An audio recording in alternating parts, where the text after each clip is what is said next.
नमस्कार दोस्तों, आप सभी का स्वागत है।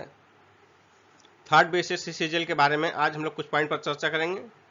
पहला तो है कि एग्जाम डेट यानी कि प्री एग्जाम कब तक संभावित हो सकता है, इस पर चर्चा किया जाएगा। दूसरा निगेटिव मार्किंग और तीसरा बुक सहित एग्जाम। इन तीनों बिंदुओं पर हम लोग एक एक करके चर्चा करेंगे विस्तृत रूप से, ताकि आपको कोई कन्फ्यूजन न रहे, इससे कोई प्रश्न न उठे और आपके लिए। तो दोस्तों, यदि आप हमारे चैनल पर नए हैं तो चैनल को सब्सक्राइब कर लें और बेल आइकन को दबा दें ताकि नेक्स्ट वीडियोज की सूचना आप तक पहुंच सके। दोस्तों, पहले एक बार इस पर फिर से देख लीजिए ट्रेंड एनालिसिस इसका। एक बार ओवरव्यू देखिए, क्योंकि यही आपको रास्ता दिखाएगा कि किस सेगमेंट से कितना क्वेश्चन पूछा जाता है, किस पर कितना जोर दिया जाना चाहिए। निगेटिव मार्किंग आपके नोटिफिकेशन में स्पष्ट लिखा हुआ है, या बीएसएससी का जो ट्रेंड रहा है सचिवालय सहायक के वैकेंसी के लिए, सीजीएल के लिए 150 क्वेश्चन रहेंगे।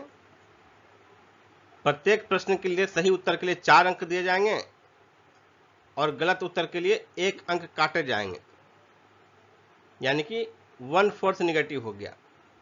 यानी आप 4 गलत कीजिएगा तो आपका 4 नंबर कटेगा, जो कि 1 सही होने पर उतना का नुकसान है, तो ये हो गया 1/4 निगेटिव। तो निगेटिव मार्किंग के संबंध में और कोई कंफ्यूजन आपका नहीं होना चाहिए। नोटिफिकेशन में स्पष्ट लिखा हुआ है, एक प्रश्न जो है 1 सही उत्तर के लिए आपको 4 अंक मिलेंगे और गलत उत्तर के लिए 1 अंक काटे जाएंगे। बुक सहित एग्जाम, सीजीएल का जो एग्जाम है, प्री एग्जाम जो है वो बुक सहित है। इसमें आपको बुक लेकर जाना है, ये कंपलसरी नहीं है, बुक लेकर आप जा सकते हैं। और बुक के संबंध में आपके नोटिफिकेशन में देखिए स्पष्ट लिखा हुआ है किस टाइप का बुक होना चाहिए, बुक का क्या तात्पर्य है। बुक का तात्पर्य स्पष्ट रूप से लिखा हुआ है,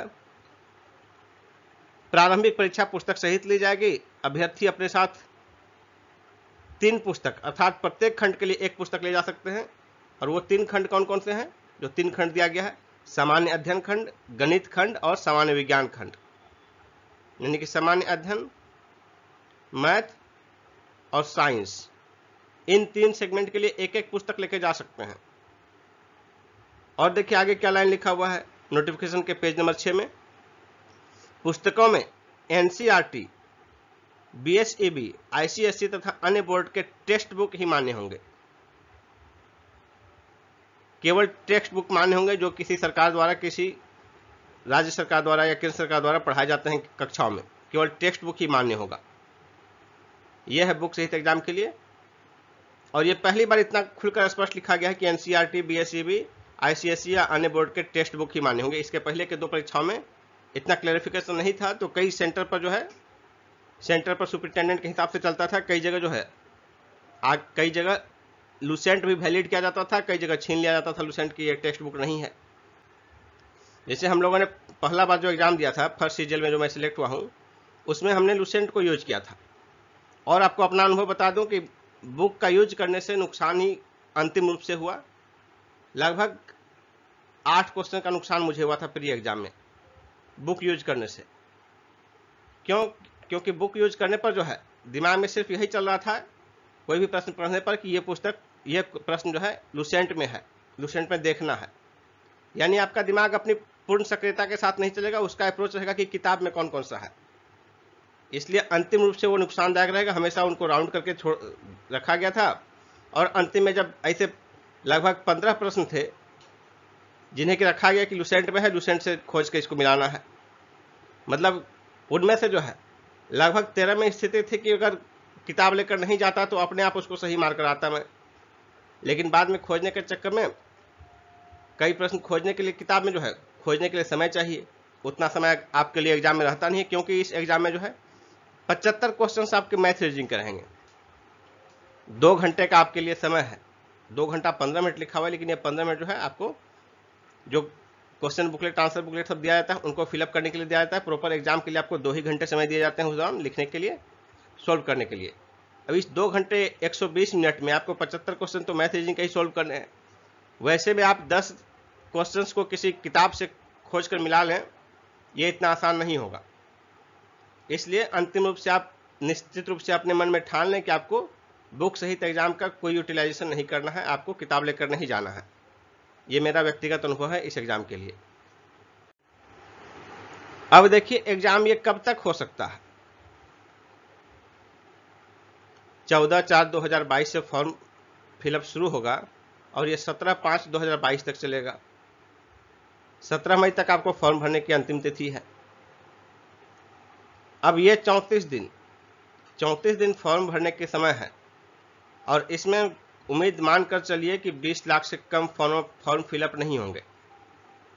फर्स्ट सीरियल जो हम लोग दिए थे उसमें 16 लाख फॉर्म भरे गए थे, तो निश्चित रूप से 20 लाख से कम फॉर्म फिलअप नहीं होंगे अभी, क्योंकि 2014 के बाद ये वैकेंसी आई है। और एज लिमिट में भी आप देखिएगा कि 1/8/2015 को जो अधिकतम सीमा को के अंदर थे वे काउंट किए जाएंगे, यानी 14 के बाद 15 में वैकेंसी आनी चाहिए थी, 15 में नहीं आई, वैकेंसी नहीं आई 15 में, तो 15 तक का एज लिमिट दिया गया है अधिकतम उम्र सीमा के लिए। इसलिए दोस्तों इसमें कम से कम 20 लाख फॉर्म भरे जाएंगे और ऐसे में 20 लाख लोगों को फॉर्म भरने के लिए 34 दिन का समय, स्थिति निर्भर करता है। देखिए 14/4 को जैसे ही आपको फॉर्म भरना शुरू होने के लिए साइट ओपन होगा, इसका जो भी लोग अभी से तैयार है फॉर्म भरना है, सारे उस दिन ओपन करेंगे। जो फॉर्म 2-4 दिन बाद भी भरेंगे वो भी देखना चाहेंगे कि साइट में किस तरह का कौन कौन सा प्रक्रिया शुरू हो रहा है। ऐसे में ओवरलोड के कारण साइट क्रैश हो सकता है और ये सब टेक्निकल इशू के कारण आगे स्थिति हो सकती है कि ये जो है फॉर्म भरने का अंतिम तिथि आगे बढ़ाया जाए, लेकिन आपको ध्यान रखना है कि धीरे धीरे समय निकालकर इसी दौरान भर लेना है। अगर टेक्निकल इशू आ जाती है तब तो कोई बात नहीं है, अदरवाइज सामान्य स्थिति में आपको फॉर्म भर लेना है। आगे एक्सटेंड होने का विचार किसी भी तरह मन में नहीं रखिए, लेकिन जो हमारा अनुमान है कि कुछ समय एक्सटेंड होगा ये टेक्निकल इशू के कारण, क्योंकि ओवरलोड साइट पर निश्चित रूप से होगा। और अगर नहीं भी होगा फिर भी 20 लाख लोगों का फॉर्म जो भराएगा, तो इन 20 लाख लोगों के लिए पूरा सिस्टम डेवलप करने में, आगे एग्जाम की तैयारी करने में बीएसएससी का पिछला जो ट्रैक रहा है एग्जाम कराने का, चाहे सीजीएल हो या इंटर स्तरीय एग्जाम्स हो, बड़े पैमाने पर, कहने का मतलब है कि बड़े पैमाने पर एग्जाम लेने का, ज़्यादा मात्रा में लोगों का, उसमें 6 महीने से पहले किसी भी स्थिति में एग्जाम कंडक्ट करने का मेरा अनुमान नहीं लगता कि 6 महीने से पहले हो सकता है। तो अगर सारा सिस्टम दुरुस्त रहा, सब कुछ ठीक ठाक चलता रहा, तो जो हमारा अनुमान है कि जनवरी-फरवरी 2023 में एग्जाम हो सकता है, अगर सारा सिस्टम सही रहे। अगर कुछ गड़बड़ी होने पर तो वो तो अलग बात है, इससे भी आगे जा सकता है, लेकिन इससे पहले जनवरी-फरवरी 2023 से पहले एग्जाम होने की संभावना मुझे नहीं दिखती। इसलिए आपको फॉर्म भरना शुरू कर देना है। फॉर्म भरने के बाद जो है आप 6 से 8 महीने का अपना तैयारी का बेस लेकर चलिए। सामान्य स्थिति में आप 6 महीने में मेंटली तैयार ही कि हो जाना है कंप्लीट तैयारी। और जो हम आप लोगों के लिए तैयारी कराने का योजना बना रहे हैं, उस योजना में हमारा 6 महीने के अंदर जो है एक बार कंप्लीट तैयारी और एक बार रिवीजन, इसके साथ साथ कम से कम 30 मॉक टेस्ट, इतना का हमारा कार्य योजना है, जिसके बारे में पिछले वीडियोज में आपको विस्तृत रूप से बताया गया है। आगे फिर से हम इस पर जो है चर्चा करेंगे और डिटेल से दोस्तों, तो हमारे साथ बने रहिए। और किसी भी तरह का कन्फ्यूजन हो तो अपने मन में रखिए, आगे हम उसको आपके सभी तरह की समस्याओं का समाधान करेंगे। सिर्फ दोस्तों एक स्थिति है कि फॉर्म फिलअप करने में, फॉर्म भरने में आपको जो समस्या आ रही है उस समस्या का सॉल्यूशन मैं आपको नहीं दे पाऊंगा। फॉर्म भरने से संबंधित किसी भी समस्या के सॉल्यूशन के लिए आप